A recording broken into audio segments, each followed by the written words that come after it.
विचार करते मी राम समजून तरी कसा सांगू तुम्हाला, कारण आमची परिस्थितीच इतकी बेकार आहे.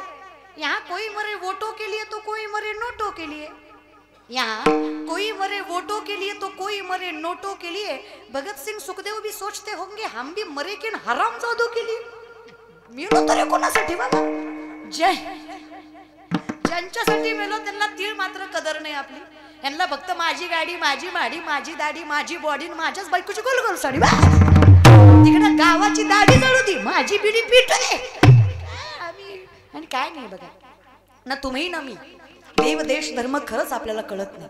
कळत असताना बरं, कळत नाही असं नाही, शब्द चुकाल माझा, कळत नाही असं नाही, कळतं, खरंच कळतं. कळत कसं नाही? एखाद्यानं सकाळी मांसाहार केला, थोडं कमी करा, किंचाळणार नाही. एखाद्यानं सकाळी मांसाहार केला, दुपारी त्याला पंढरपूरला चल म्हणावं, येईल का तो? सकाळी ज्याने मांसाहार केलाय तो व्यक्ती दुपारी पंढरपूरला लवळला येईल का? का नाही येणार? कळतं त्याला की लाजल जीवाला. आज नाही गे, आज खाल्ले, उद्या जाऊ, उद्या पवित्र होतो का तू? कळत नाही असं नाही. तुम्हाला खरं सांगताय चिंचोलीकर, मी अख्खा महाराष्ट्र माळकरी करीन, फक्त पांडुरंगानं माझं एक ऐकावं. फक्त महाराष्ट्राचं पावसाचं खातं या पट्ट्याच्या हातात द्या. आई शपथ सांगते तुम्हाला, जी माळकरी आहे त्याच्याच वावरात पाऊस. जी काकड्याला असतंय, हरिपाटाला असतंय त्याचं असं फुललं पाहिजे, आणि जे सोमवारी खातंय त्याचं असं जळलं पाहिजे. तुम्हाला सांगते असं बांधायला त्याच्या टुबुक सुद्धा पुढे नाही, त्याच्या हिरीला पाणी नाही, बोरला पाणी नाही मारा, त्याला किती प्रयत्न करू द्या, फक्त पांडुरंग आणि तेव्हा ऐकणार माझं. पण मी काय म्हणते, हा वशिला जरा लांबचा झाला हो की नाही. मी देवाला सांगायचं, पुन्हा देवाने तुमचं ऐकायचं नाही. मी तुम्हालाच सांगते, सांगतो तुम्हासी बजारे, प्रयत्न करून बघा, लेख म्हणून ऐका. 1 महिना कमी तिखट, कमी तेल, कमी मिठाचं खाऊन बघा, 50% प्रॉब्लेम आयुष्यातले आणि आरोग्यातले कमी होतील. हे आहार जो चुकतोय ना आपला, याच्यामुळे शरीर चांगलं राहत नाही आपलं.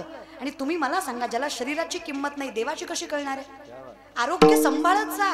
तुम्हाला मी सांगते, लय उपास करीत जाऊ नका, हाडाची काढ झाली तुमच्या. माझ्याकडे बघू नका, माझी कीर्तनानं झाली ती. तरी माझ्याकडे बघता, मी खाते जीवाला, एखादं सोडी तर काही नाही करत मी. खात जा ग माय. उद्या तुम्ही आजारी पडलात, तुमच्या घरातलं काम करायला दुसरी बाई येणार आहे का? नाही, ती आणतील दुसरी. तुम्हाला खपन का? की दुसरी जाणार बसलंय, तुम्हाला खपलं पाहिजे ना. बरं, जेवढ्या आत्मीयतेनं तुम्ही तुमचा संसार सांभाळणार आहे, दुसरी बाई सांभाळणार आहे का? लेकरा बाळाची किंमत करायला शिका, संसाराची किंमत करायला शिका. आयुष्यात जर रामराज्य हवं असेल ना, तर सर्वागटी राम देहादेही एक हे तत्व लक्षात ठेवा. ना शरीरासी ताडावे, माऊली सांगतात. कशाला उगा कष्ट व्यापना करताय? काही नको, पोटाला खात जा. एखादा उपवास केला बाद झालं की आठवड्यात किती करायचं असतं. जीव सांभाळा. बसताना 10 मिनिटं दुखतोय, उठताना 10 मिनिटं दुखतोय, जागतावच कशाला ग? 46 गोळ्या दिवसात खायच्या. किती रोग आहेत बघा ना, बीपी आहे, शुगर आहे, हार्ट अटॅक आहे, किती कराल. अरे शरीर सांभाळा. एकदा आहार तरी बघा नीट करून, शुद्ध शाकाहार करून बघा, आरोग्य चांगलं राहील रे. एका ठोक्याची बायको गार करता ती करायची ना. हे जे हाय टेम्पर आहे ना, ही जी तर्री खाता का तुम्ही, या तर्रीमुळे होतंय. सजने रस्सा रसावा राशानं तो काटा काढला जिंदगीचा. गावात सप्ताह चालू आहे तरी माड्याला मियाला खायला. सप्ताह येतं वर तर ग बस. तसं कसं नका रे. आणि काय पुढच्या पिढीला ज्ञान शिकवायचं सांग. ही आमची ही जी पिढी आहे, काय शिकवायचं तुम्ही आम्हाला? हा, खुशाल म्हातारी म्हणते ती, पोरं वाया गेली, पोरं वाया गेली, पोरं वाया गेली. अरे पण पोरं का वाया गेली? बिडी फुकू फुकू तुमची थोबाडा आत गेली म्हणून पोरं वाया गेली. त्यांनी जे शिकलं ते तुमच्याकडनं शिकलं ना. काय विचार करता दादा? जीव म्हातारा झाला आपला तरी मारुतीच्या मंदिरात भजन करीत नाही, पते चालतो. ब्रह्मचारी मारुतीला राणी दाखवतो, ही गुणाचा. फक्त पोरच वाया गेली. ह्या म्हाताऱ्या बायका सुद्धा दारात बसून, आजकालच्या काय पोरीत होय, ह्यांना काय लाज आहेत होय, आमच्या जमान्यात नव्हतं माय असं, आम्ही किती इज्जतीनं खाल्लं माय, किती कष्ट केलं माय, ह्यांना काय झळय माय. आणि करती काय? मिसरी चुळती. आता हिच्या मिसरीच्या वासानं गोठ्यातल्या मशीनं दूध द्यायचं बंद केलं. इतका भंगार वाचला ह्या मिसरीचा. ते तुम्ही कुठल्या तोंडाने नाणे नाही ग माय. धन्य माता पिता मी नाही म्हणत, ज्ञानोबाराय म्हणतात मोठं की देहाकृती उमटे निज ज्ञानाची पहाट फुटे सूर्या पुढे प्रगटे प्रकाश जायचा. व्यक्तीच्या अगोदर व्यक्तीचं ज्ञान जन्माला येतं. आत्म्याचा आणि परमात्म्याचा सहसंबंध झाला की शरीराचा विषय राहत. तुका म्हणे कमरणेची सरे उत्तमची उरे. न्यायशास्त्र सांगतं, न्यायशास्त्रामध्ये वर्णन आहे आत्मा निर्गुण निराकार. आत्म्याला कुठलं स्वरूप नाही, परमात्मा ही तसाच निर्गुण निराकार. रंग नाही रूप नाही नाही वर्ण छाया निराकार निर्गुण तू ही रघुराया. मैं गुलाम तेरा. कोण आहे मी देवा? आयुष्यात मी कोण आहे हे कळलं ना. ज्ञानोबा सांगतात मला अखंडितपणे सगळं कळतं. या ज्ञान भक्ती सहज भक्तू एक वटला मज तोची मीही केवळ तुझं श्रुतही आहे. तुझ्या दारी आलो आणि कळलं मी कोण आहे. मी कोण आहे कळल्यावर कळलं तू कोण आहेस. तू कोण आहेस कळल्यावर कळलं मी नाहीच आहे. मी कोण आहे? अवतार पांडुरंग नाव ठेविले ज्ञानी आरती ज्ञान राजा महाकैवल्यतेजा सेवती साधू संत मन मिला माझा आरती ज्ञान राजा महाकैवल्यतेजा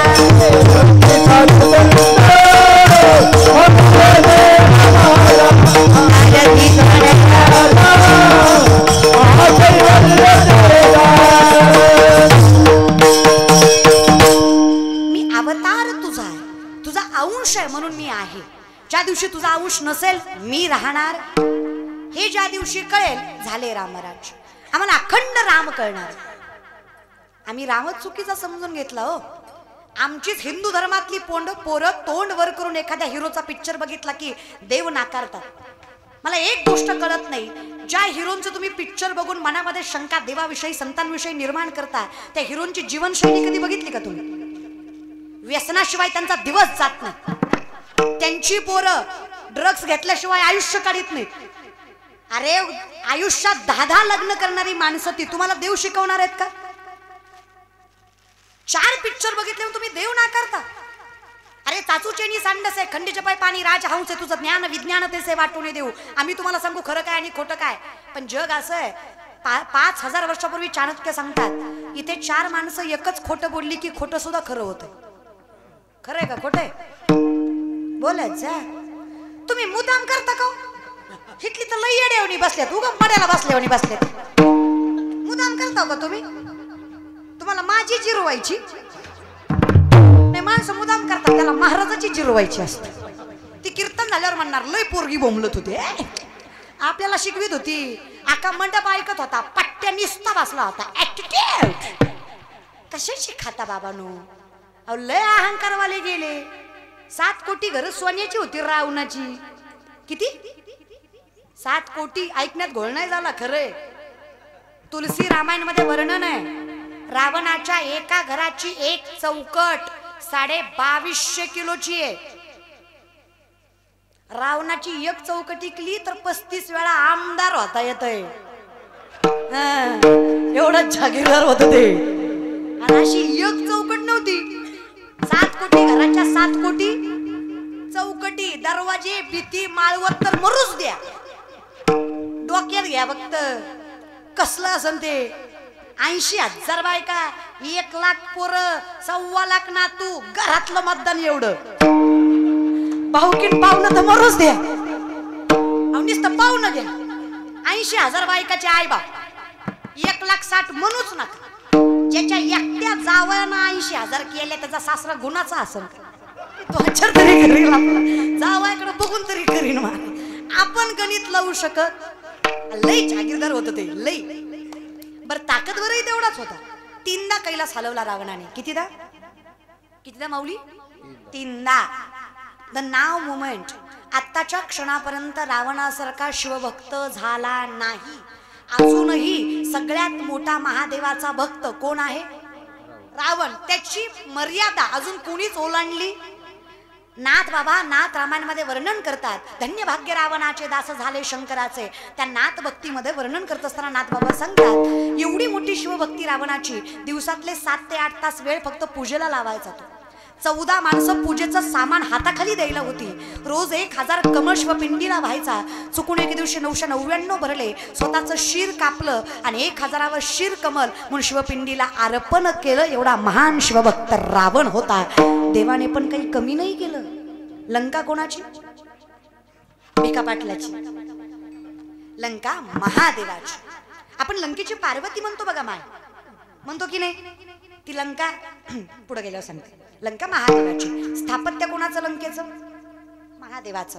लंका निर्माण महादेवानं केली, पण लंकेच्या वास्तुशांतीच्या पूजेला रावणाला बोलवलं होतं, कारण रावण जातीने ब्राह्मण आहे. रावणाचा धर्म काय आहे? ब्राह्मण आहे. शास्त्र वेद उपनिषद तोंड पाठ आहेत रावणाचे. इतकी सुंदर पूजा मांडली रावणाने, असा यज्ञ केला वास्तुशांतीचा, इतके शुद्ध उच्चार गोड श्लोक म्हणले. आधीच महादेव स्वभावाने कसे? शिवभोळा, नाथबाबा भोळे. एवढी सुंदर पूजा बघून खुश झालं, मन प्रसन्न झालं. महादेव म्हटले, रावणा काय गोड पूजा केली तू, काय मागायचं ते मागा. जगातला पहिला पुजारी वास्तुशांतीला आला, दक्षिणेत बंगलाच नाही आला. कळलं त्याला, कळलं महाराज. पण आजकाल कोणी म्हणत नाही काय मागायचं ती मागा. महाराज काय मागीन याचा काय भरोसा महाराज. त्याच्यामुळे ठरवून असतंय सगळं, मनानं काय नग विचार करा. लंका होती कोणाची? माय तुम्ही माझ्या पार्टीची आहे म्हणून तरी बोलत जा की ग. पण बोलायला कुठं आपल्याला शिकवावं लागतं होय ग. नवरा बायकोचं भांडण झालं, बायको म्हणजे तुम्हाला माझी कदर नाही, तुमचं घरदार शेतीवाडी आई बाप बहीण बाळा सगळं मी सांभाळते, सगळं मी एकटी सांभाळते, मी काय काय सांभाळ. नवरा म्हणला सगळं मी सांभाळतो, तू फक्त तोंड सांभाळ. बोलतो ग माया. पण तुम्ही लय खुश होऊ नका, तुम्ही बिगुणाचे नाही. आम्ही बोलतो त्याचं कारणच तुम्ही. काही लागत नाही बायकाला, मी दोन शब्द प्रेमानं बोलत जा. बिचारे सहन करतात रे दादा, काही लागतं त्यांना. सोनं नाणं लय लांबची गोष्ट आहे, दोन शब्द सन्मानाने बोलत जा. अरे ज्या बाईला घरात सन्मान आहे ना, ती बाई घराचा वैकुंठ केल्याशिवाय सोडत नाही. फक्त बाईला सन्मानानं वागवत जा घरात, काही लागत नाही. वाजवा टाळ्या आता, वाजवा. तेव्हा तरी आमचं बी कौतुक करीत जा. बायाचं कौतुक बी झोपवतो तुम्हाला, तेव्हा तरी आम्हाला बी मोठं म्हणत जा. खरं नाही का? काय लागतं बायकांना? सासूनं बोलावं, सासऱ्यानं बोलावं, जावनं बोलावं, नंदीनं हिंडवावं, अख्ख्या जगन त्रास द्यावा. पण नवऱ्यानं म्हणावं सोबत आहे मी तुझ्या, विश्वास आहे मला तुझ्यावर. बाई सगळी संकट एका पायावर सहन करते, फक्त नवरा तिला साथ देणारा भेटला पाहिजे, तिला आयुष्यात बाकी काही लागत नाही. खरं नाही का माय? अगं माझं झालं नाही म्हणून तुम्हाला विचारते, माझं पेटल्यावर येईल की आपलं. सॉरी बोलायचं ग माय, जीव कशाला खाताय? मी कशाला माझ्या तोंडचं सांगू? ज्ञानोबा ज्ञानेश्वरी मध्ये सांगतात, जरी सख्याचा जिव्हाळा बाय सासरवास साहे. हे माऊलींचं वर्णन आहे. बाईला नवरा चांगला भेटला की बाई सासरवास सहन करते. आम्हा वैष्णवाचंही तसंच आहे विठ्ठला. तुझ्यासारखा प्रेम करणारा मालक भेटला, आता कुठल्या संकटाला तोंड द्यायला जीव घाबरत नाही. कारण ज्याचा मालक पंढरीसारखा असेल त्याला अखंडात कुठल्याच दुःखाला घाबरायची क्षमता ठेवायची गरज नाही. तो सामर्थ्यवंत. तुका म्हणे सोपे आहे कसं काय? शहाणा तो धनी घेतो असे. धनी म्हणजे मालक. आम्हाला मालक फार शहाणा भेटला. आमचा मालक म्हणजे अरे बापरे, प्रत्येक देवाचं दर्शन 100 ते 150 फुटाच्या अंतरावर आहे. आजही माझ्या विठ्ठलाचं पंढरीच्या मालकाचं दर्शन चरणावर मस्तक ठेवून आहे. एवढा मोठ्या मनाचा मालक आहे आमचा. कसा आम्ही त्याला सांभाळून आहे. किती करशील रे देवा, किती करतोस? अरे विचारच करायला गेलं तर पितामहा भीष्माने वचन दिलं कृष्णाला, काही झालं देवा तू शस्त्र उचलायचं नाही. अर्जुन रथाचा पाय गेला तरी बाणावर बाण कौरवाने मारला, देवाला सहन झालं नाही. देवाने सुदर्शन चक्र फिरवलं. भीष्माने विचारलं देवच नरे, परमात्मा असून वचन मोडलंच काय? आदर्श काय घ्यायचा तुझ्याकडनं? कृष्णाने सांगितलं पितामह स्वतःचं वचन मोडेल पण डोळ्यात देखत भक्तावर झालेला अन्याय कधी सहन करणार नाही. हे सगळ्यात मोठं वचन आहे माझं, मी रक्षण करतो त्याचं. हा जोपर्यंत आम्हाला कळत नाही तोपर्यंत आमचं आयुष्य सुखावलं जात. आमच्या आयुष्यात राम कळावा. आमचीच पोरं म्हणतात, ज्या रामाला स्वतःची सीता कळली नाही त्या रामाला आम्ही काय कळणार. डोकं भानावर ठेवून बोलत जा आपल्या धर्माविषयी, आपल्या देवांविषयी. काय वाटतं तुम्हाला? ज्या रामाने विश्व निर्माण केलं त्या रामाला स्वतःच्या बायकोचं पावित्र्य कळत नसेल का? कोणी सांगितलं तुम्हाला हे? उगं काही ऐकायचं आणि परीट म्हणला म्हणा रामाला, आणि मग तुमची बायको रावणाकडे होती म्हणा, आणि ती म्हणली म्हणा, आणि असं झालं म्हणा, आणि तो म्हणला मग, आणि तुमचीच बायको अशी होती म्हणा, आणि मग तुम्ही काय तर करा म्हणा, आणि मग तुम्हीच असं वागल्यावर मग आम्ही कोणाकडे बघावं म्हणा. मग रामानं सीतेला वनवासाला पाठवलं. कसलं रामायण हे? देव नकारात्मक दाखवला जातो आणि तुम्ही त्याला तसंच बघता. हा बाह्यांग आहे. कधीतरी नाथ रामायण सुद्धा ऐका, तुळशी रामायण सुद्धा ऐका, भावार्थ ऐका. का सीतामाई वनवासाला गेल्या? रामाने पाठवलं का? तीळ मात्र लवलेश नाहीये रामाचा सीतामाईला वनवासात पाठवायला. दशरथ मेले ते पुत्र वियोगाने. विश्वातले सगळ्यात विद्वान राजा दशरथ, दशरथासारखा पुण्यवान आणि विद्वान राजा झाला. दशरथ राजा जे गेले त्यांचं मरण आपत्कालीन होतं, नियतकालीन. पण तुम्हाला हे तरी माहितीये की नियम 2 असतात मरणाचे. एक माणूस मरतो नियमाने, लल्लाटी जे लिहिले न पुसेगा काही केले. सटवी 5व्याच दिवशी माथ्यावर मृत्यू लिहिते. सटवीची राती जेवण विसंबी आहे वाती तेसा ईश्वर निर्णय चित्ती वाहणे सदा. माऊली म्हणतात त्या दिवशी बायांनी दिवस रात्र बाळंतीण बाईजवळ दिवा चालू ठेवावा, का तर सटवीचा अक्षर चुकू नये. जुन्या बायका 5व्या दिवशी बाळंतीण बाईजवळ दिवा चालू ठेवायच्या आणि 10 ते 12 दिवस बारसो होईपर्यंत लेकराचं तोंड जगाला दाखवत. येड्या नव्हत्या त्या. आपण लई शहाणी. आपण लेकरू जन्मलं की 3ऱ्या सेकंदाला फेसबुकला पोस्ट टाकतो, baby is come, okay, like subscribe and share. आपण धीर नाही धरत रे. सोशल मीडिया वापरा, त्याच्यात काही वाद नाही आणि वापरावीच लागते बाबांनो. इथं सोशल मीडियावर प्रसिद्ध असलात तर खरंय, नाही तर काही खरं लोकांचं लय ती खतरनाक काम आहे बाबांनो. काय सांगायचं या विषयाकडे. चला बोलत सोपं आहे ना. 5व्याच दिवशी मृत्यू लिहिला जातो. पण काही माणसांचा मृत्यू नियमाने होत. अपघात, हार्ट अटॅक, आरोग्य नसलेलं आणि स्वतःहून घेतलेलं प्राण ही झाली आपत्कालीन मरण. आणि काहीही न होता गेला तो झाला नियतकालीन. इथे श्रावण बाळाच्या आई वडिलाच्या शापामुळे दशरथ राजाकडे पुत्र वियोगामुळे मरण आलं. दशरथ राजा आपत्कालीन गेले, पुत्र वियोगाने गेले. माझ्यामुळे रामाला वनवास झाला हा गिल्ट, हा त्रास त्यांना सहन झाला नाही म्हणून त्यांनी जीव सोडला, स्वतःहून सोडला. पुण्यवान राजा असल्यामुळे ब्रह्माला सांगितलं, ब्रह्मदेवा आयुष्य माझं बाकी आहे, माझ्या मुलाच्या पदरात टाका. आणि शास्त्राचा नियम आहे, बापाचं पोराला येतं. माझ्या वडिलांची मिरासे गा देवा, तुझी चरण सेवा पांडुरंगा. हे मला नसतं जमलं जर माझ्या बापाची पुण्याई नसते. दशरथाचं आयुष्य रामा प्रभूंना मिळालं.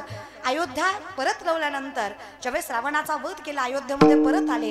एकांतामध्ये सीता आणि राम बसलेले होते. त्यावेळेस रामप्रभूने सीतेला सहज सांगितलं, काय सांगावं सीते तुला, आज दिसलो नसतो जर माझ्या बापानं आयुष्य दिलं नसतं मला. शरीर जरी माझं असलं तरी आत्मा माझ्या वडिलांचा आहे. हा संसार तुझा चालतोय, ही पुण्याई माझ्या बापाची आहे. सीतामाई पटकन सिंहासनावरनं पायाशी येऊन बसल्या आणि प्रभू रामचंद्राला सांगितलं, माफ करा प्रभू, पण सत्वशील जनक राजाची कन्या आहे मी. स्त्री म्हणून जन्माला आले, समाजासमोर एकच दृष्टिकोन ठेवेल. स्वतःच्या पतीचा सहवास सोडावा लागला तरी चालेल, राजभोग त्यागावा लागला तरी चालेल, पण मी अर्धवट संसार करणार नाही. जर आयुष्य तुमचं नाही तर मला तुमच्यासोबत संसार करायचा अधिकार नाही. स्वतःच्या सत्वासाठी राजभोग सोडला त्या सीतेला आम्ही समजतो आणि सत्वासाठी आपल्या सीतेला अडवलं नाही त्या रामाला आम्ही भगवंत समजतो. हे रामायण आहे जे डोळ्यासमोर घेणं गरजेचं. सीतामाईला वनवास प्रभूंनी दिला नाही, त्या स्वतःहून गेल्या. आणि अग्नी परीक्षा सुद्धा समाजाला मी पवित्र आहे हे दाखवून देण्यासाठी लोकांनी सीतेला सोडलं नाही. आमच्यासारख्यांची काय कथा. अजूनही माणसं म्हणतात कृष्णाला 16,108 बायका होते, देवानेच केल्या, मीही करतो 2-4. खेळ आहे काय वाटतं काय तुम्हाला? स्वतःच्या देवाविषयी आपण असं बोलतो, लोक काय विचार करतील? 16,100 पोरी कंसाच्या कारावासात होत्या. शनी भगवंताकडे याचना केली, देवा पोरी येत आम्ही परपुरुषाच्या छायेत राहून आलो, समाज चांगला समजणार आहे का आम्हाला? अरे सीता तुमची पत्नी असून लोकांनी सोडलं नाही, आम्ही तर गवळ्याच्या गवळणी. पवित्राची पावती जगाला द्यायची तरी कशी रे? अरे बाईनं जगता आलं ना तर स्वाभिमानानं नजर वर करून जगावं. कलंकित आयुष्य जगण्यापेक्षा जीव सोडावा एवढी ताकद तिच्या मनगटात असावी, तिला बाई म्हणावं. देवा कशाला जगायचं रे असलं? नाही जगलेलं बरं. कृष्णाने सांगावं, माझ्या राज्यामध्ये चूक नसताना शिक्षा मिळत असेल तर मी देऊ कसं? कारण माझा पहिला नियम आहे, मागे पुढे उभा आहे, सांभाळणं माझं कर्तव्य आहे. तुम्ही कशाला घाबरता? विचारलं तुम्हाला कुणी कोण तुम्ही, ओरडून सांगा जगाला, भगवान श्रीकृष्णाच्या अर्धांगिनी आम्ही. प्रत्येक मुलीला स्वाभिमानानं अधिकारानं जगता यावं म्हणून कृष्णानं स्वतःचं नाव लावण्याचा अधिकार दिला. कौतुक वाटतं मला माझ्या देवाचं आणि माझ्या धर्माचं. त्यातल्या एकाही मुलीला माझ्या कृष्णानं साधा स्पर्श सुद्धा केला नाही, म्हणून भगवंत समजतो आम्ही त्याला. एवढी नजर पवित्र असावी. आणि 8 बायका देवाकडे आल्या, देवानं केल्या भोग भोगोनी ब्रह्मचारी. नवल केवडे केवडे नकडे कान्होबाचे कोडे.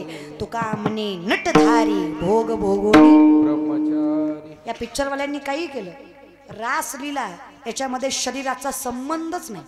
आत्म्याचं आणि परमात्म्याचं मिलन म्हणजे रासलीला आहे. देव पहा